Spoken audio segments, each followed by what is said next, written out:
দেশের দক্ষিণাঞ্চলের বিভিন্ন উপকূলীয় যে জেলাগুলোতে দ্বীপ রয়েছে বা চর রয়েছে, ওই অঞ্চলগুলোতে যেতে হলে অবশ্যই আপনাকে চেপে বসতে হবে বিভিন্ন ট্রলার, স্পিডবোট বা মাছ ধরা নৌকাতে।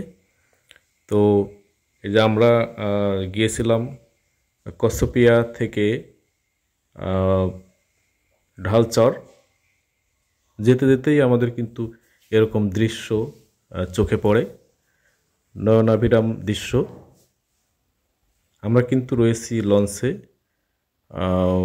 এবং দেখুন নদীর দুপাশে কি নয়নাভিরাম দৃশ্য।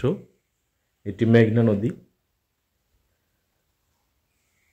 বাংলাদেশের সবচেয়ে বড় এবং প্রশস্ত নদী হচ্ছে মেঘনা। বর্ষাকালে কিন্তু এই নদীতে ব্যাপক আকারে পানি বৃদ্ধি পায় এবং দুপাশ ভেঙে যায়। নদী পাশের যে ঘর বাড়িগুলো সেগুলো কিন্তু নদীতে বিলীন হয়ে যায়। আবার অন্য পাশে আবার দেখা যায় চরও জাগে। দেখুন একটি বড় বাল্ক হেড যাচ্ছে, এটিতে বালি নিয়ে যাচ্ছে সম্ভবত।